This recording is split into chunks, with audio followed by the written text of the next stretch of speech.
Today we're going to be attempting to put together this Chinese diesel heater that I got off Amazon for $100. They were offering a 40% discount and then a coupon on top of it for like another $100, and so I got it for super cheap. The only thing is I have to do it pretty quietly because last time I was trying to film something in the living room, Kyle got upset and I don't want that to happen again.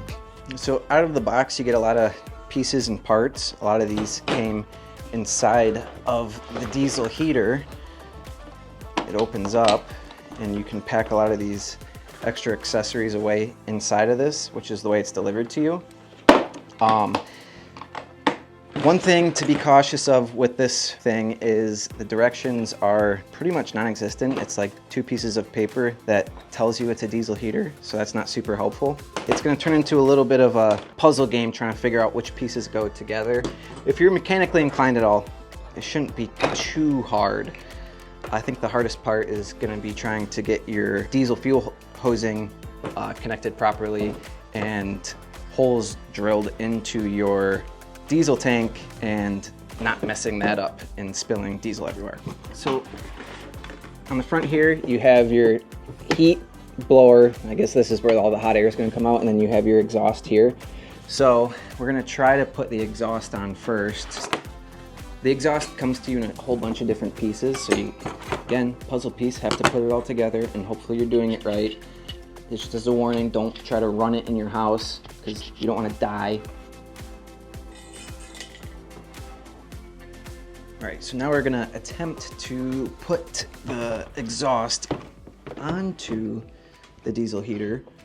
We have our muffler on the end, and that's connected with a hose clamp, and then we're gonna put another hose clamp on this end and put it into right here.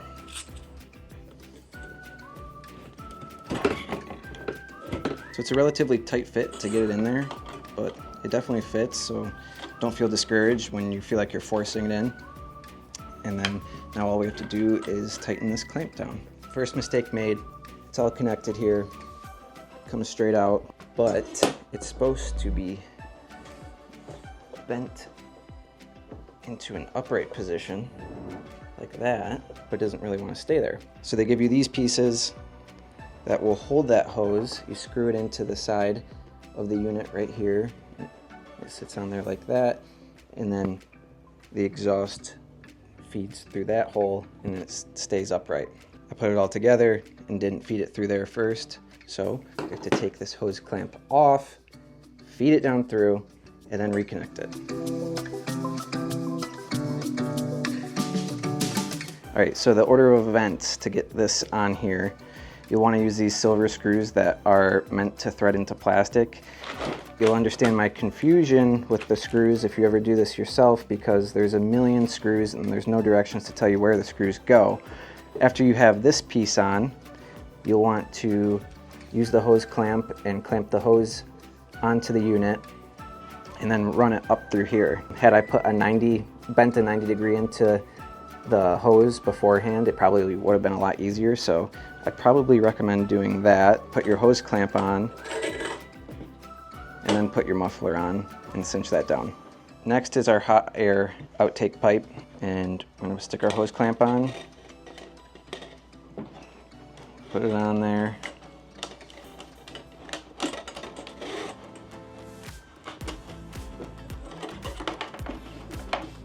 tighten that puppy down. All right, I'm tired of using a screwdriver. So now we have our outtake connected. We've got our cute little vent on the end. Hose clamps are tightened down. This one you have to tighten down quite a bit because the 2 plastics against each other, it slides really easily. This one looks like I could tighten that one down a little bit more. Now we're going to move to the other side where the intake is at. Another little hose and then a filter on the end. And this has a filter on the inside. Some of them don't come with that, but this one does. All right, so just like before, you're going to want to put this piece on first and use the little silver screws that thread into plastic. I'm finding that it's easier to pre-drill your holes. So pre-drill your hole so it's all threaded, back it out, and then it'll be easier to put this on with less force. Now our hose holder is in place. We'll feed the intake through, use the hose clamp to clamp it on there, and then use a hose clamp here to tighten that down too. So your filter has little tiny, if you can see those, they have threads on them. So you can screw it in, and then you'll feel it bottom out, and then you can use the hose clamp on top of it. It's pretty secure without the hose clamp. If you want a quick teardown process, you might not need the hose clamp. Clamp down here is kind of in a wonky spot. You can't get a wrench or a socket set in that area, so you have to use a screwdriver on this one specifically. This one, of course, you don't. You can use a socket set as well as the other ones. But all of our hoses and exhausts are attached. Now the next step is putting our fuel line on, which is under that little red cap. So they give you plenty of fuel hosing for this heater, as well as if you wanted to improvise a different sort of fuel system. On this diesel heater, the tank mounts to the side of it. You have to drill holes through the side of this, and then it bolts in right there. And then you have to drill a hole in the side of the tank and put your nipple on the other end for the hose, and then that would feed around the unit into the intake, fuel intake. Say you didn't want to have this tank on the side, you wanted the hose to feed it into a 5-gallon can of diesel. You could do that, and they give you plenty of hosing to do that. The fuel line's pretty firm, and you're not going to be able to squeeze it onto the intake nipple of the unit. So if you have a lighter or a heat gun, you're going to want to heat this plastic up to soften it, and then you'll be able to slide it on there much easier. If you're using a lighter, be super careful. I suppose if you ruin that part of the hose, you have plenty more to work with. Just a warning. All right, so that's heated up now. Hopefully it'll slide on there. Ooh, I definitely softened it up too much. Now that that is on, take your clamp, pinch both of these ends with some pliers. It shouldn't be coming off. That's pretty good.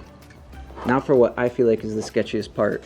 We have to drill a hole in the bottom of the diesel tank, feed this through, little fuel nipple. It's got a hole all the way down the middle of it, and then you'll connect this right end will stick out of the tank, and you'll be able to connect your hose to that, and then fuel will obviously relay from this tank through this nipple, through the hose, into the system. I'm starting with a 1/4-inch drill bit. I think it's too small, but rather start small than drill a hole that's too big and then the tank is useless. So I'm gonna drill the hole in the bottom back corner of the tank. My thoughts are, if you drill the hole and you put that nipple sticking out the bottom, if you set the unit down on something, you risk busting a hole or breaking the nipple or the tank itself.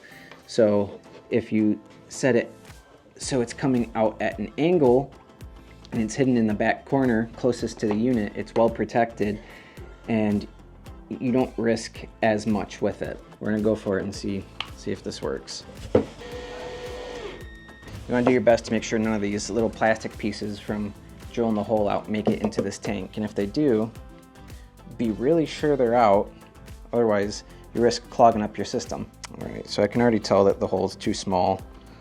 I'm not gonna be able to feed it through, so because my next drill bit that I have is way too big for this thing, I'm just gonna have to improvise my techniques with drilling this hole.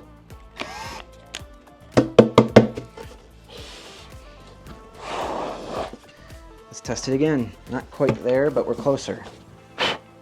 The end of the nipple is the piece that needs to be sticking out because the hose will go onto that end. So we're gonna use a little trick here. All right, so the trick we're gonna use is fishing line and a little nut. You're gonna tie the fishing line to the nut, feed the fuel nipple, feed the line through the fuel nipple, pull it so that little nut butts up against the nipple. All right, so once you get your fishing line fed through, you're gonna pull it up in there, pull the string, and you see the nipple pops out.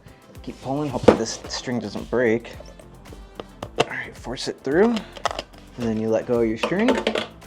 The nut comes out with the string, and that's good to go. And then this is threaded. nipple's threaded, so there's the nut that I used actually threads onto this, and then there's a little O-ring on the inside that once you tighten it down, it'll seal itself so there's no leakage. Now we gotta drill holes through here so we can mount it onto the unit. Now we have to cut our hose, clamp it on there. I wanna give it a little bit of extra hosing in case something snags it. It's got a little bit of an insurance policy that it won't just be yanked out immediately. There we go. It wasn't too bad to put together. I'd recommend trying to like retrofit everything before jumping into it, and just being really sure that when you're drilling this hole into the tank that you're not drilling it too big, otherwise you could really screw yourself. But let's go to the gas station and fill this up.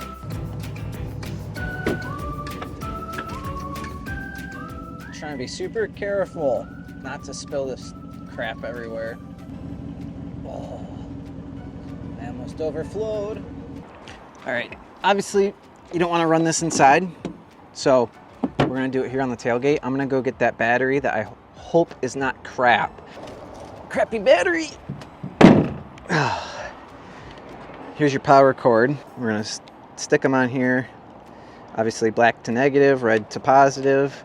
And then this end, this is a piece of the unit that I don't really like that much.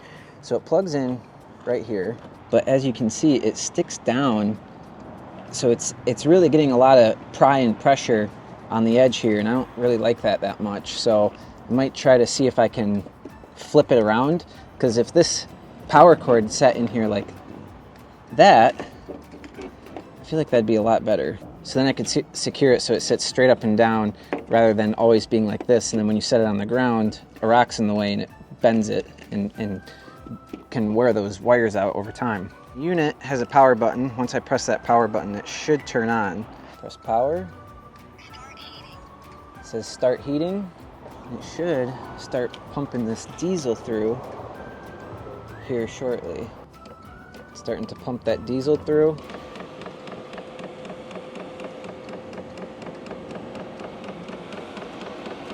Oh, there we go. It really ramped up just now. It's actually got some pretty good pressure behind it. So this battery, it worked for about, I don't know, 2 minutes. And then the system was telling me it wasn't getting enough voltage. So I went looking for another battery and found this battery. It had been sitting behind a garage for the last 2 years, out in the elements, and held a charge the entire time. I don't know how, but I ended up hooking the system up to this old decrepit battery that somehow still works. I don't know why or how. And now it is running, and it is blasting heat. Holy crap, this thing gets hot, and it gets hot quick. You might be able to hear the wind noise. I'm holding it about an arm's length away, and it is blowing massive amounts of air out, and it is warm, very, very warm. So I have this snow pile behind me, and I'm gonna do a time lapse of the hot air blowing on it, and we'll see how fast it melts. I suppose that's not a really great test, but it'd be cool to see.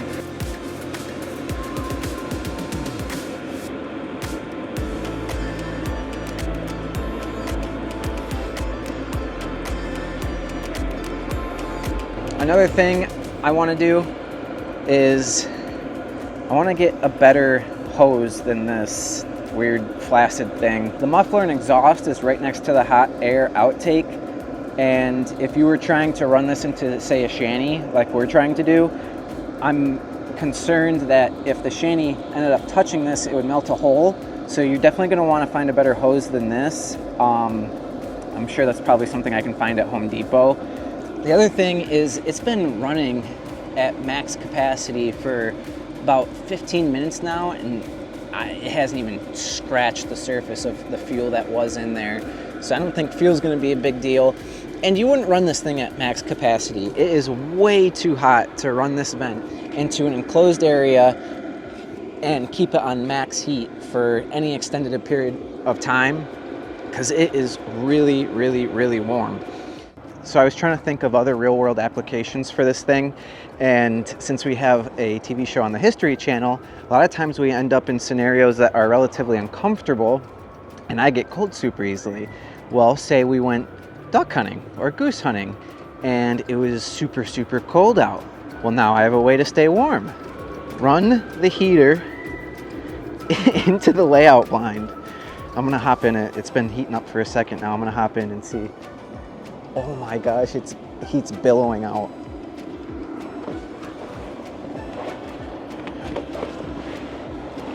Oh. All right.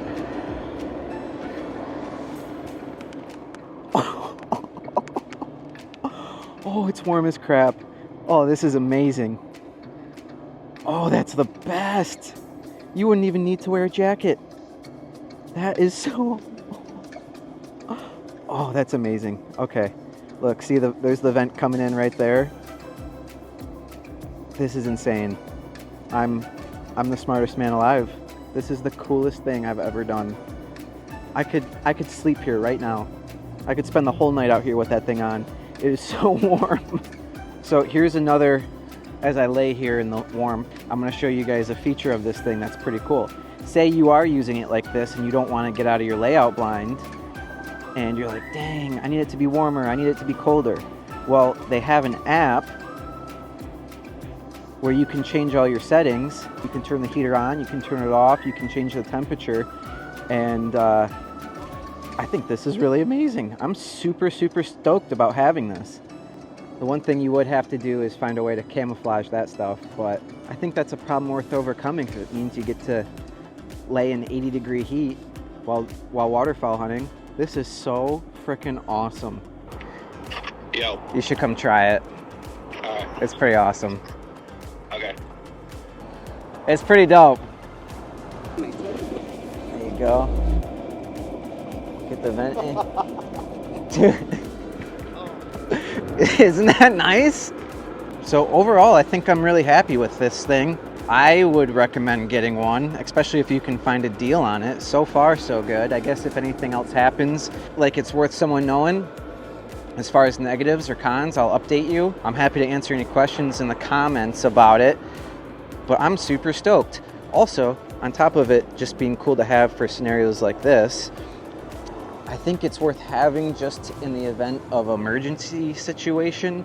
It's a good little doomsday device. Also a really great emergency weather device. Say you have an insane ice storm that rolls through and you can't run your furnace. You could set this thing up in a safe scenario and heat yourself with it if you really, really needed to. But overall, really happy. I'll put a link to the one I got, which is H Calorie, something like that. I'll put a link to Amazon in there. We're not sponsored by them or anything like that, so I'm not getting any money from it. So buy whatever one you want. I would recommend getting a diesel heater though. So thanks for watching. Kyle has a vlog coming next Friday that is a rabbit hunt, and he got some of the most insane rabbit footage I think I've ever seen, and would be really worth checking out, especially if you're into like gun-mounted cameras. It did some really awesome things while filming a rabbit hunt. So see you next week.